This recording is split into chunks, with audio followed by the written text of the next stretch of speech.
സംസ്ഥാനത്ത് വാഹന പരിശോധന കർശനമാക്കാൻ പോലീസ് മേധാവിയുടെ നിർദ്ദേശം. രാത്രി 12 മണിവരെ ട്രാഫിക് സിഗ്നൽ ലൈറ്റുകൾ പ്രവർത്തിപ്പിക്കണം. ബാറുകൾക്ക് മുന്നിൽ പരിശോധന കർശനമാക്കണം. സ്കൂളുകൾക്ക് മുന്നിലും തിരക്കേറിയ സ്ഥലങ്ങളിലും ഇളക്കി മാറ്റാവുന്ന മേൽപ്പാലങ്ങൾ നിർമ്മിക്കണമെന്നും ജില്ലാ പോലീസ് മേധാവികൾക്ക് അയച്ച സർക്കുലറിൽ പറയുന്നു. വിവരങ്ങളുമായി വിനോദാണ് ചേരുന്നത്. വിനോദ്, വിദ്യാലയങ്ങളൊക്കെ തുറന്നിരിക്കുന്നു. ഈ സാഹചര്യത്തിൽ കൂടിയാണോ പോലീസ് മേധാവികൾക്ക് വളരെ ശക്തമായിട്ടുള്ള സുരക്ഷാ നിർദ്ദേശങ്ങൾ നൽകിയിട്ടുള്ളത്? റോഡ് സുരക്ഷയുമായി ബന്ധപ്പെട്ട് കർശന നിർദ്ദേശങ്ങളാണ് ഇപ്പോൾ DGPയുടെ ഭാഗത്തു നിന്നുണ്ടായിരിക്കുന്നത്. പ്രത്യേകിച്ച് നമുക്ക് ഇവിടെ മനസ്സിലാക്കാൻ കഴിയുന്ന കാര്യം, കെവിന്റെ മരണവുമായി ബന്ധപ്പെട്ട് വാഹന പരിശോധന നടത്തിയ സംഘം വലിയ വീഴ്ച വരുത്തിയതായുള്ള വാർത്തകൾ പുറത്തു വന്നിരുന്നു.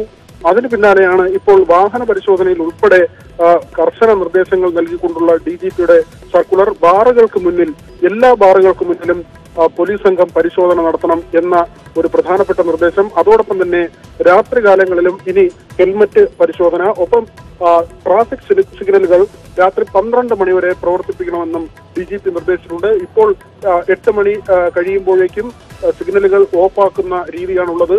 ഇത് മാറ്റി 12 മണിവരെ ട്രാഫിക് സിഗ്നലുകൾ ഉണ്ടാകണമെന്നും DGP പറയുന്നു. അതോടൊപ്പം തന്നെയാണ് സ്കൂളുകൾക്ക് മുന്നിലും തിരക്കേറിയ സ്ഥലങ്ങളിലും ഇളക്കി മാറ്റാവുന്ന തരത്തിലുള്ള മേൽപ്പാലങ്ങൾ, ഇത്തരം കാര്യങ്ങൾ നിർമ്മിക്കണമെന്നും ജില്ലാ പോലീസ് മേധാവികൾ. വാഹന പരിശോധന കൂടുതൽ ശക്തമാക്കാനാണ് പോലീസ് മേധാവിയുടെ നിർദ്ദേശം. വിവരങ്ങളാണ് വിനോദ് നൽകിയത്.